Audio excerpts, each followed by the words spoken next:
সংকটের মধ্যে বাড়ানো হলো জ্বালানি তেলের দাম। জ্বালানি পরিস্থিতির খবর জানাতে রাজধানীর মহাখালীর আমতলীতে আছেন সহকর্মী হাসিব পান্ত। সরাসরি যুক্ত হচ্ছে তার সাথে।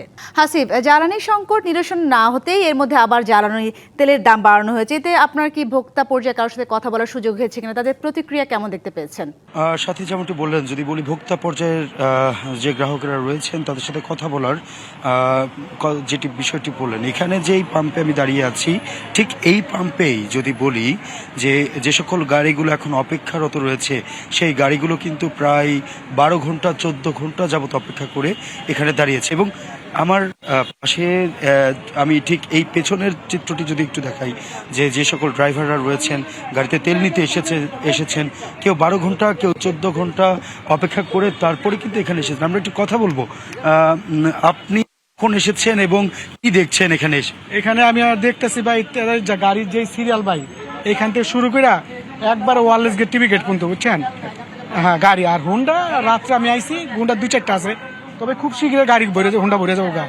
তেলের ভাই অনেক সংকট, তেলের চেয়ে বেশি কষ্ট মানুষের যে ভোগান্তি ভাই, সারা রায় দিয়ে যে ড্রাইভারগুলো সারা রায় থাকে, দিনে ডিউটি করে, এইটা সবচেয়ে বড় কষ্ট ভাই।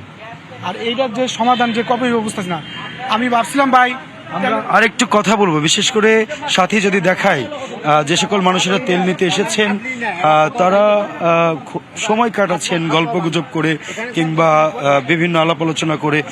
আপনি কতক্ষণ নাগাদ এসেছেন এখানে? আমরা গতকালকে 8টা বাজে আসছি, গতকাল রাত্র 8টায়, আজকে সারা দিন গেছে, এখন পর্যন্ত আছি, আজকে রাত্র যাবে, কালকের কখন পাই তার কোনো নিশ্চয়তা নাই, টাইমের কোনো ভ্যালু নাই যে আমরা এই টাইমে পাবো, এর কোনই নাই।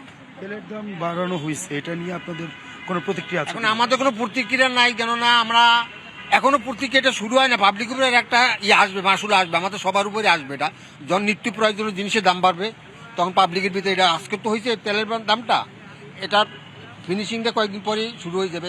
বাসের ভিতরে মারামারি শুরু হইব ভাড়া নিয়া, বাজার নিত্য প্রয়োজনীয় জিনিস দামের সবকিছু বাইরে যাব ভাড়া নিয়া।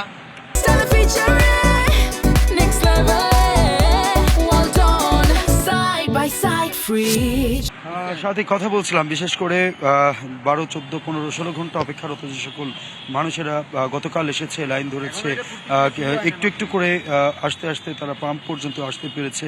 সবকিছু মিলিয়ে যদি ঠিকঠাক থাকে তবে হয়তো বা অনেকে বলছেন আগামীকাল তেল পাবেন। আর যারা পেছনের সিরিয়ালে আছেন তারা এখনও অপেক্ষারত আছেন যে তারা আদৌ তেল পাবেন কিনা আগামীকালকে। এ বিষয় নিয়ে সর্বশেষ জানাচ্ছিলাম মহাখালীর আমতলী থেকে।